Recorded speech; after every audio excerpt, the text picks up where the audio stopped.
Hey friends, how's it going? I'm here to give you guys my week 50 update since my vertical sleeve gastrectomy surgery that I had done on April 20th, 2015. I'm only 2 weeks away from being 1 year out, and I'm excited, dreaded, scared, every emotion in between that I didn't even feel before surgery. I wasn't nervous or anything like that. I'm nervous about the 1 year, and only because I have to possibly kick myself into maintenance. I don't know. We'll see. I don't know what's going to happen. Like I said, I'm just doing whatever my body wants, and wherever it lies, it lies. That's just how it rolled. That's just how I roll. So let's go ahead and get to my stats. I am 30 years old. I am 5'8". Last week I was 167.2. This week I'm 166.2, which is a 1 pound loss for the week. I could not be more excited about that, only because this last Thursday, I did a midweek check-in, and I was 168.6. I had gained weight for the week, which, funny enough, I was following everything. I was doing everything right, and according to me. And yeah, so Spring had reached out to me and said, sometimes you got to do something different. And I was like, okay. So I had a midweek cheat day. Yes, I will say it was a cheat day only because there was like a lot of sugar involved in that day. And I started dropping again. So sometimes your body, whenever you're in a stall or you have a gain or something like that, is telling you need to change something in your diet, because a lot of your weight loss success has to do with how much you're putting in your body, or what you're putting in your body. Really, in all honesty. There was months that or weeks that I wouldn't work out and I was still losing, and I will say that before, whenever I did the ketogenic diet or the low carb diet before weight loss surgery, there had been weeks that I didn't do anything and I was still losing. So it is whatever your body wants to do, but also it has to do with what food you put in your mouth. So just be cognizant of that.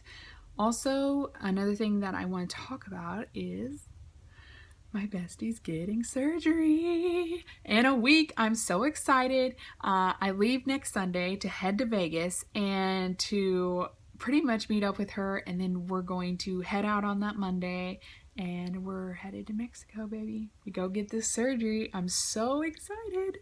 I just can't wait to be on this journey with her, and I just can't wait so she can experience the life that I'm experiencing now. I couldn't be happier for her. I really couldn't be happier for her. And yeah, she's doing awesome. She's doing awesome with her pre-op diet. She's got more cojones than I did. Oh my goodness. I thought my 2 week, liquid, but a month, she has to do like a month of a lot of veggies and, protein shakes and whatever. And I was just like, ooh, a month? No, I'd rather do 2 weeks of liquid diet. I know that sounds horrible. So I'm excited about that. If anybody is in that area and they want to meet up that Sunday night or maybe Monday morning for coffee or something, that would be awesome. So you can hit her up or you can hit me. Her YouTube is Paris D VSG. And yeah, that's really exciting. Another thing that I was wanting to address is the fact that after weight loss surgery, I have been fortunate enough to be more in tune with my body and my feelings than I have ever in my life. And the reason why I'm telling you that is because I can start, whenever you used to eat or whenever you used to do things like me, whenever I used to eat and stuff, there was no feelings in it. It was because I was feeling something. So there was no guilt when I was eating. It was after I ate it, I was like, oh, that was so good. And then all of a sudden I'd be like, oh, why did you do that? Why'd you do that? And then because I felt that way, I would eat again. So one thing I have been noticing is that I don't get enjoyment out of food. I do not as much as I used to. And I will tell you that I do miss eating quantity of food. I miss being able to order my own plate. I miss being able to go to an all-you-can-eat Chinese buffet, because you'd be able to get multiple things. Now it's just pointless for me to go, because they're between $10 to $15 here in the Midwest just to go to an all-you-can-eat buffet. And to be honest, I can only eat like a half a cup food, and that would be pointless. So I do miss that, being able to have a variety of food versus just one food at one restaurant or sharing a plate with somebody and whatnot. So another thing that I've noticed is that drinking after weight loss surgery, it's definitely different. Used to be able to drink 2 glasses of wine before I felt anything. Now I drink 1 glass of wine and I'm feeling it. One thing I will say is that you do get tipsy faster, but I feel like I lose that tipsiness faster as well. So putting a bottle of wine away is not a big deal for me. I can do that by myself, not within like, an hour or two, but within a day, I could do a bottle of wine. And I don't really have hangovers as much as I used to. So it might be expensive if you go out to drink with friends. I don't really do it a lot. I will tell you now that I'm a very social drinker. I will drink. So that social, I'm not a very social person either. So I get lucky in that aspect, but I could see where it's an issue because I used to love the feeling I got from eating. And I like the feeling I get from drinking. That sounds horrible. I know it sounds horrible, but that's the truth. Food was my blankie, and now that that blankie's been taken away, I'm trying to transfer that somewhere else. Now, drinking has not been my transfer yet.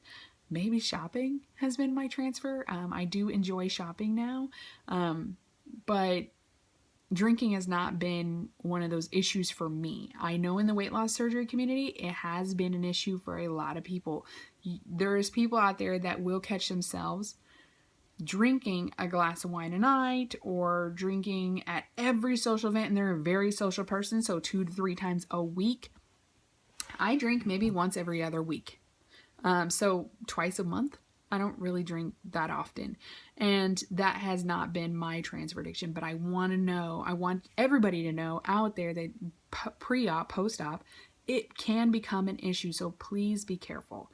It does make me feel good. And it's a liquid, so it really doesn't affect my hunger at all. And it really does suck because after you're done drinking, you're like, where it was like 1 o'clock in the morning, you go through the McDonald's drive-thru. That's how I feel after drinking. I need to eat something. And that sucks too because I really can't eat as much. So just be careful, please. That's the only thing I want to say about that. I really just want to just say that. Just be careful. A lot of people don't drink until a year out. My doctor didn't tell me anything really much about drinking. I just chose to drink, I think it was like 6 months out or something like that. And from there I haven't looked. So just be careful with drinking and be aware of your feelings. And if you feel like it's going to be an issue for you and you can see those bad habits rolling in afterwards, then I would suggest staying away from it. Anyhow, I hope you guys have a great week, and it was great talking with you guys. Again, if you want to meet up while I'm in Vegas on Sunday night or between Monday morning or so, then let me know, and I will talk to you guys later. Bye!